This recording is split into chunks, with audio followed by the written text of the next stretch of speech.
Part 1 begins on a quiet Sunday afternoon in Emma Parker's home in Oregon. The house felt still in a way that made her aware of every small sound: the hum of the fridge, a soft wind outside, the creak of the wooden floor as she moved from room to room. She had spent the morning cleaning, not because the house was dirty, but because it kept her mind from drifting to the same thoughts she tried to avoid. Her life felt calm, predictable, and sometimes a little too silent. Her son Matthew was 20 now, busy with college and friends. Emma was proud of him, but the house felt emptier each year, as if her days were stretching longer and her heart a little quieter.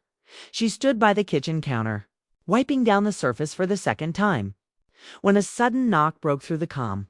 It was gentle, almost unsure. She checked the window and saw no car she recognized. A small ripple of curiosity moved through her. When she opened the door, she found Evan, her son's best friend. Standing alone on the porch, Evan looked different that day, not in appearance, but in energy. He usually had an easy smile when he visited, but this time he looked tense, like he was carrying something heavy he didn't want anyone to see. His hands were deep in the pockets of his jacket, and his eyes didn't meet hers at first. "Hi, Mrs. Parker," he said softly. "Is Matthew home?" "No, he stepped out to pick something up," she answered. "But you're welcome to come in. I was just making tea." Hesitated. Just a small pause, but Emma noticed it. It wasn't the hesitation of someone who felt awkward. It was the hesitation of someone unsure if they should burden another person with their presence. She gave him a gentle smile, the kind that had eased Matthew through childhood fears, and said, "Come on, Evan, it's cold out there." He stepped inside, letting out a quiet sigh as the warm air met him. Emma walked to the kitchen, feeling a strange flutter she couldn't name. Maybe it was simply the surprise of unexpected company on a silent day. Maybe it was the sudden awareness that someone else was in her space again. She poured tea into 2 white mugs, the ones she used every day. As she handed one to him, she finally saw it, the sadness behind his calm face. It wasn't dramatic or loud. It sat quietly in his eyes, like a shadow that had been there for a long time. "You okay?" she asked gently. Evan looked down at the mug, fingers tightening around it. For a moment, he didn't answer. Then he took a small breath. "I actually came because I needed to talk to someone." His voice cracked just slightly, enough to make Emma's heart pull. She motioned for him to sit at the small table. She didn't push him to speak. She learned long ago that forcing words out of someone only made them hide deeper. So she waited, sipping her tea, giving him space. Evan leaned forward, elbows on his knees, staring at the floor as if the words were hidden there. "I don't really talk about this stuff," he said quietly. "Matthew means well, but he'd just make jokes or tell me to man up." Emma nodded. She knew her son's way of coping: humor first, seriousness second. Finally, Evan lifted his eyes, and the truth came out. "I feel lost," he said. "Like I'm living a life I didn't choose. Like everyone expects something from me, but I don't even know who I am." The confession surprised Emma, not because of what he said, but because he trusted her enough to say it. She listened without interrupting. She could feel his pain, that familiar heaviness people carried when they felt alone, even when surrounded by others. He kept talking, slowly at first and then faster, as if he had opened a door he didn't know how to close.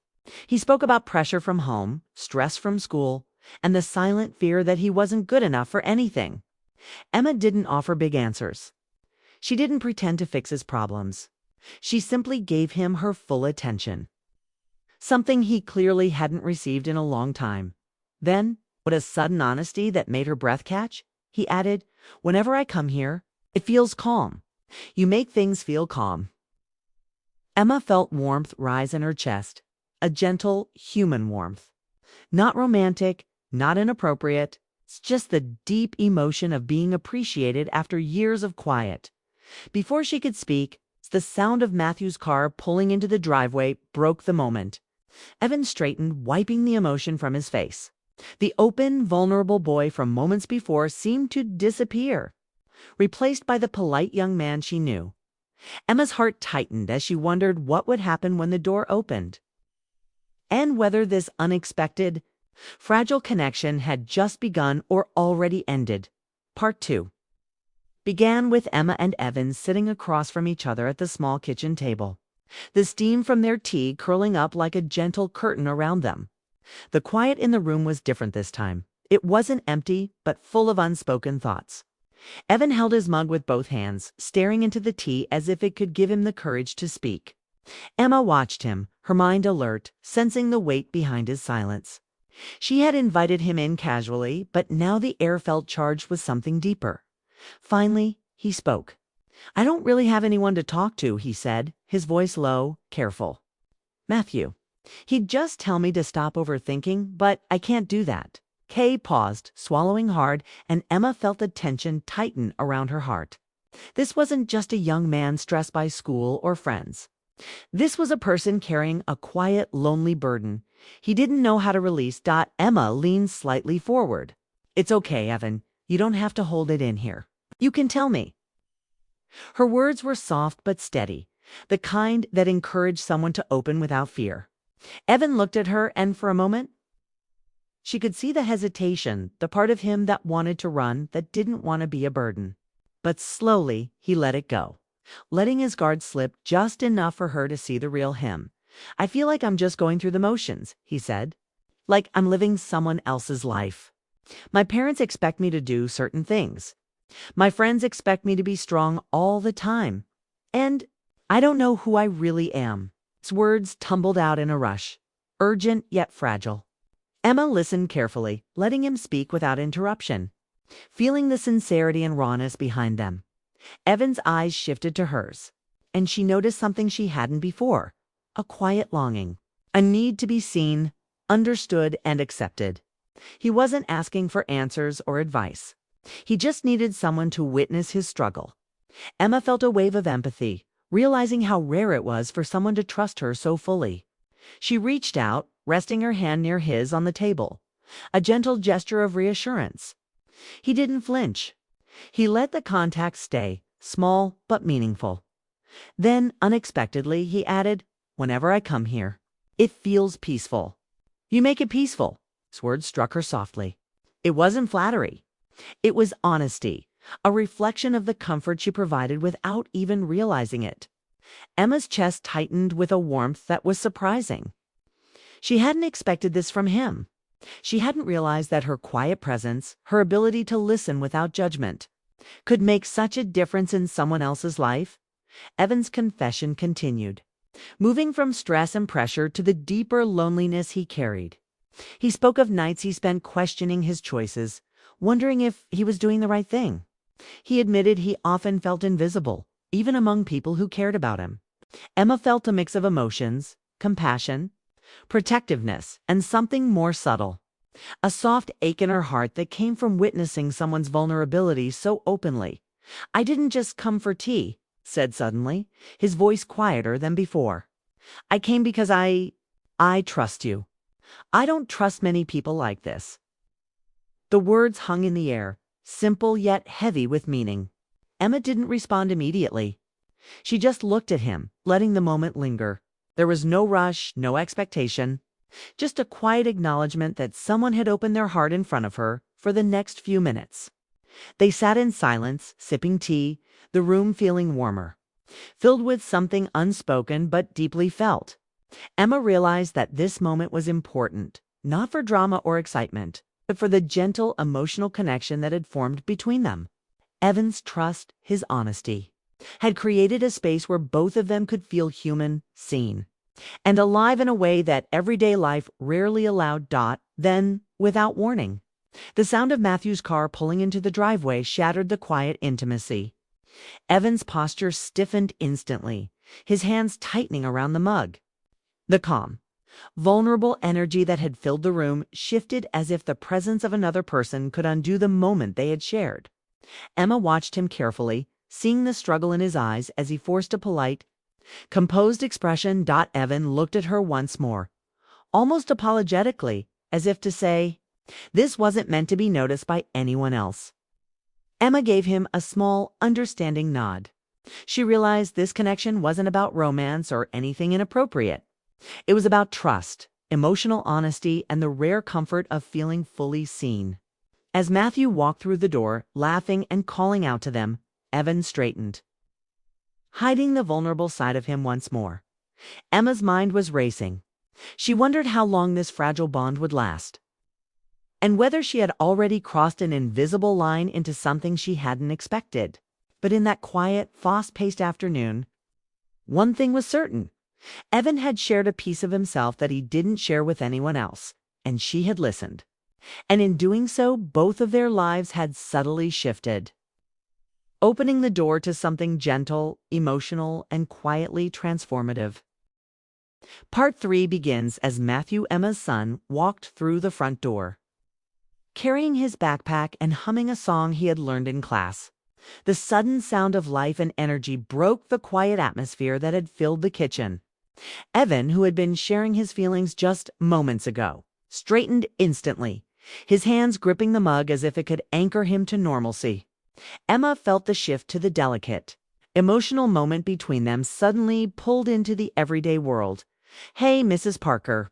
"Hey, Evan," Matthew called out, setting his backpack down. He had no idea about the storm of emotions that had just passed between them. His presence brought a mix of relief and tension. Evan forced a casual smile, trying to act like nothing had happened. Emma noticed it immediately. He was hiding the side of him that had been open and vulnerable only a few minutes ago. She also realized how much courage it had taken for him to speak earlier.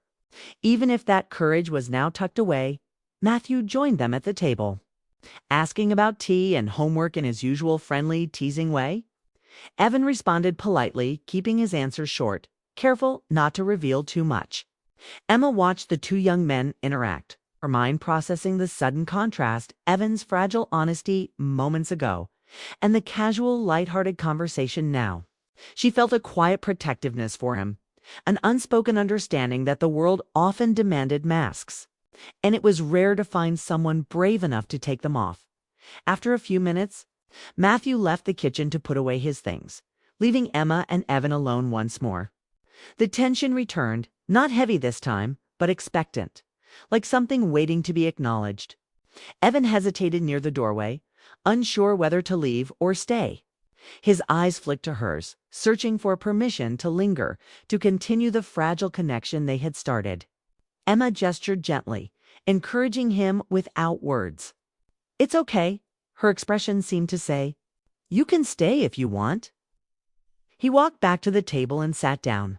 This time the conversation was lighter, safer, but still carried the undercurrent of trust they had begun to build. They spoke about music, movies, and small life details that made the afternoon feel intimate but not inappropriate. The small talk acted as a bridge. It's a gentle way to transition from the heavy emotions earlier into a rhythm that felt comfortable for both.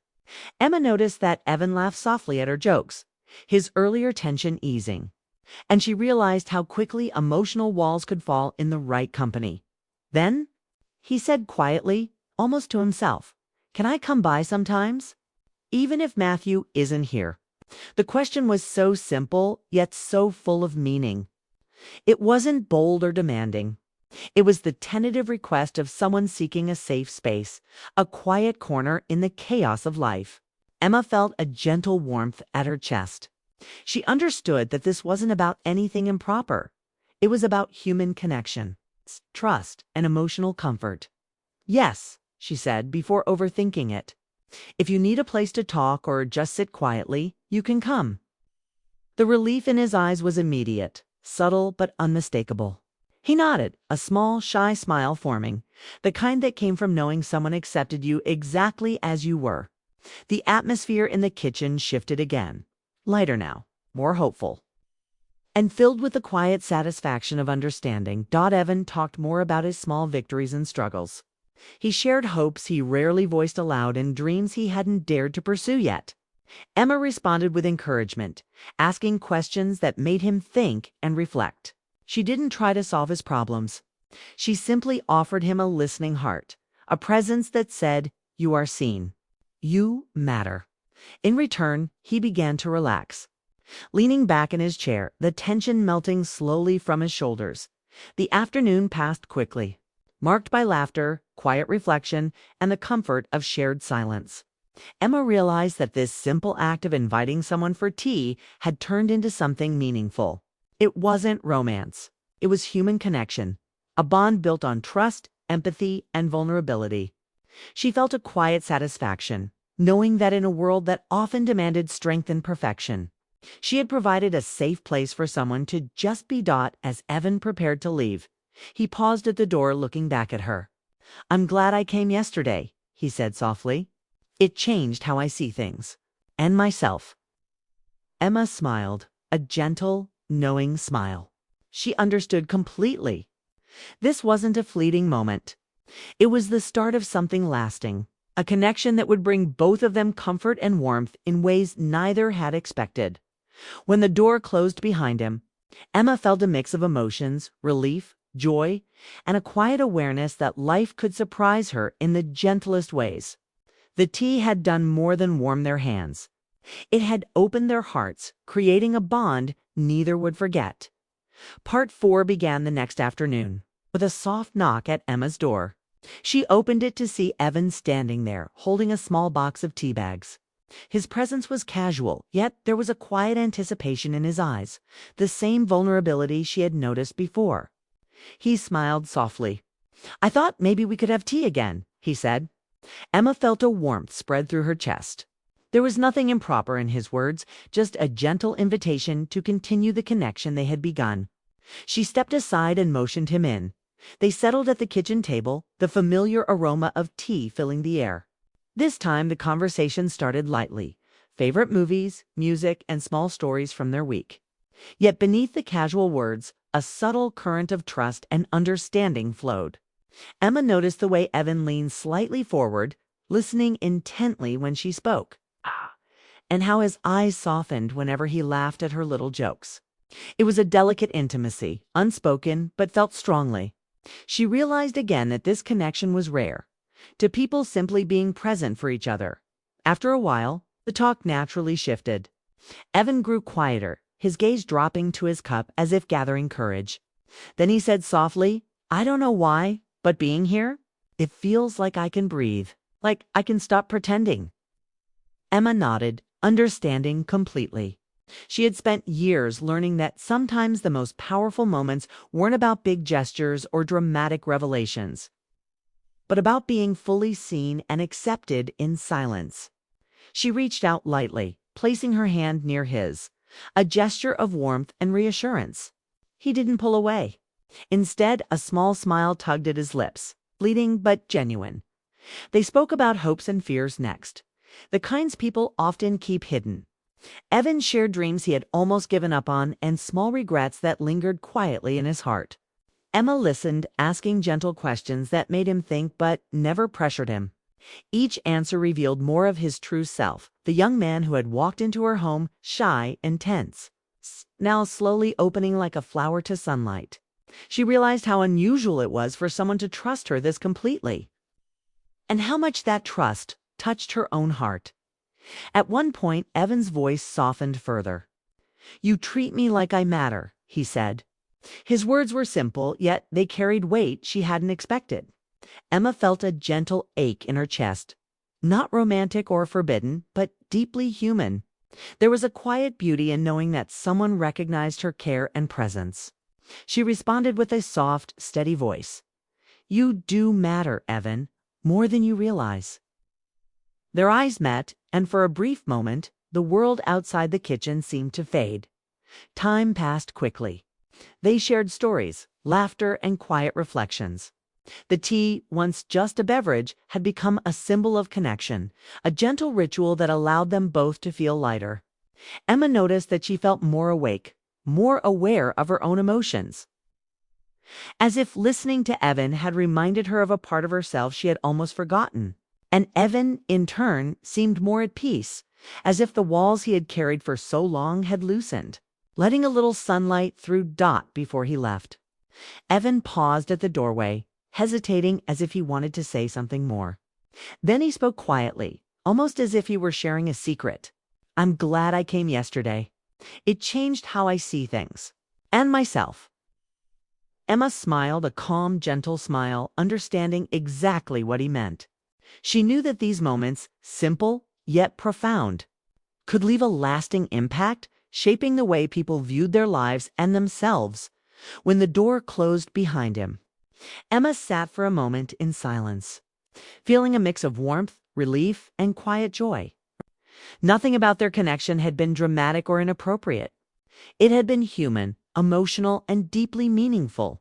She realized that some of life's most important bonds weren't defined by romance or labels, but by trust, understanding, and the courage to be seen. That evening, Emma reflected on the past 2 days. She thought about the knock on her door, the conversations that had unfolded, and the quiet intimacy that had grown between her and Evan. It wasn't romantic in a forbidden sense, but it was powerful. It reminded her that connection could be gentle, healing, and transformative.